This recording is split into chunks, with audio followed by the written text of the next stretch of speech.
5 বার 5 ওয়াক্ত নামাজের আগেও মেসওয়াক করি, তারপরও প্রত্যেকটা রোজাদারের মুখে খিদা এবং তৃষ্ণার একটা দুর্গন্ধ থাকবে। ওই দুর্গন্ধটা হলো মেশকে আম্বরে যেতে প্রিয়। মেসওয়াক করতে হবে, প্রতি নামাজের আগে মেসওয়াক হবে, যাতে মুখের দুর্গন্ধ না থাকে।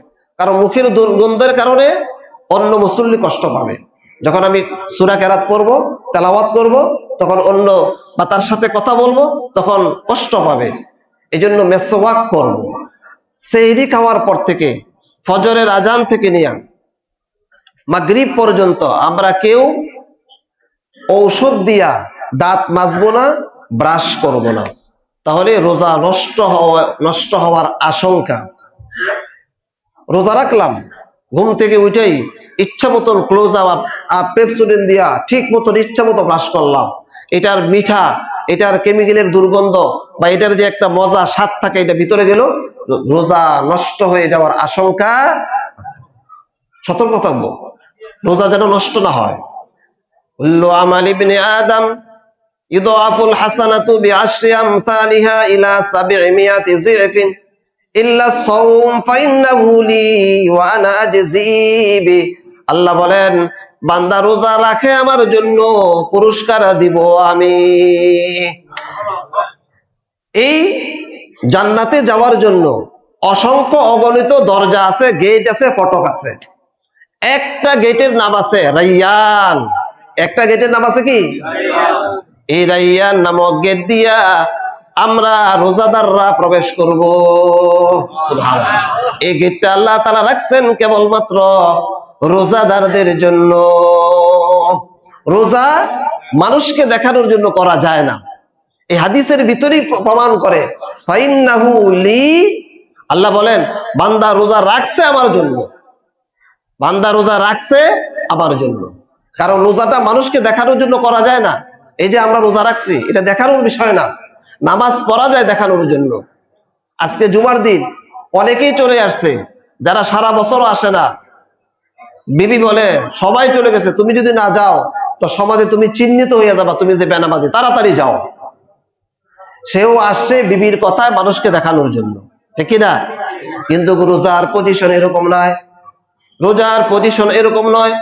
আমরা যে নামাজে আসার আগেও গোসলখানায় ভিতরে যাই, গোসল করেছি, দরজা নক করে গোসল করছি কিনা? এখানে যদি আমরা 1 গ্লাস 2 গ্লাস ইচ্ছা মতন পানি পান করতে পারতাম কিনা? বিবিও দেখতো না, সন্তানও দেখতো না, মাও দেখতো না, বাবাও দেখতো না। কিন্তু এত পরিমাণ একাকিত্ব পাওয়ার পরও পানি যে পান করি না, কার জন্য? কে দেখে ফেলবে? কে দেখে ফেলবে? এই জন্য আল্লাহ তাআলা বলেন, ফাইন্নাহু লি ওয়া আনা আজজি বি। বান্দা রোজা রাখছে আমার জন্য, পুরস্কারও আমি দিব। নিয়ত আছে ইনশাআল্লাহ।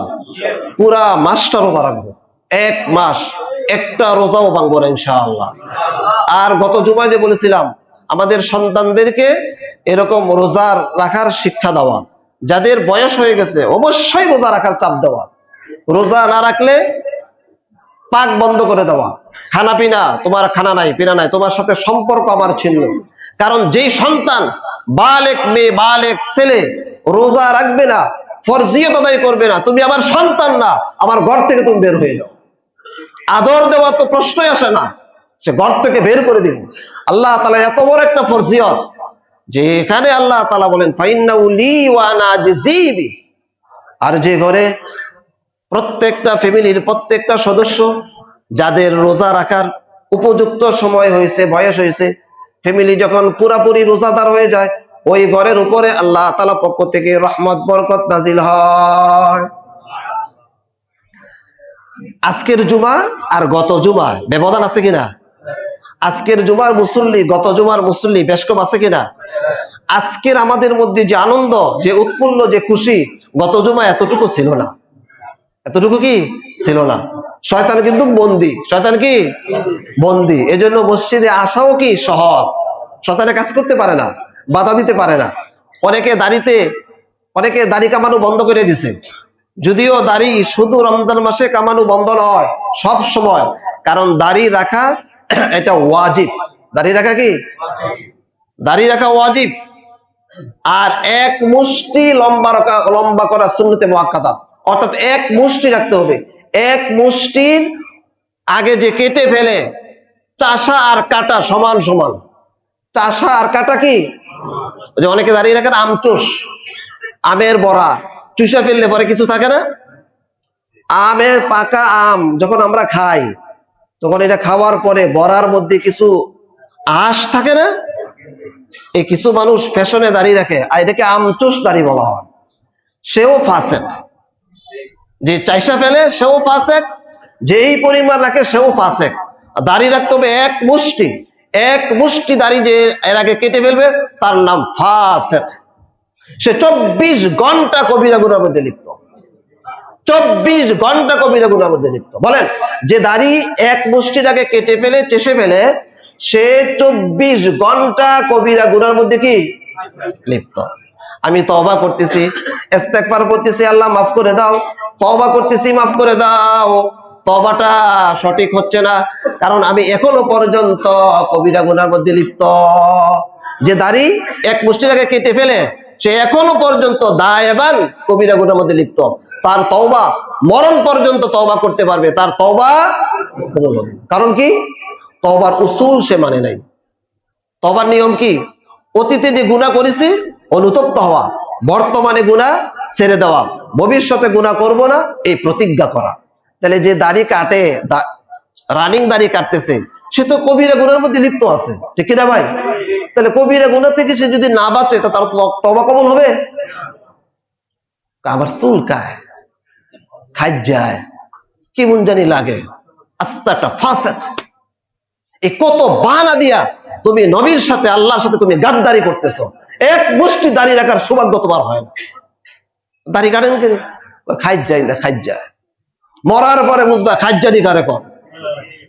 ফেরেশতা ডান্ডা খাইবা, খাজ্জানি কারে কর বুঝবা তুমি। বদনসিব মুসলমান, এই সুন্নতের জন্য, এই দাড়ির জন্য নবী আলাইহিস সালাতু ওয়াস সালাম, সাহাবায়ে কেরাম রক্তের সাগর ঢালছেন এই সুন্নতকে জারি করার জন্য।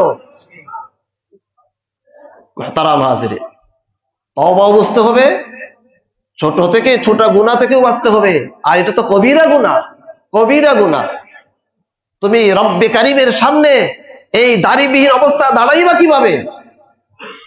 আমরা যারা দাড়ি রাখছি, আমাদের চুলকায় আর না চুলকায়, কষ্ট হোক আর না হোক, আমরা যে দাড়ি রাখছি, জান্নাতে আমাদের দাড়ি থাকবে না। সুবহানাল্লাহ বলেন।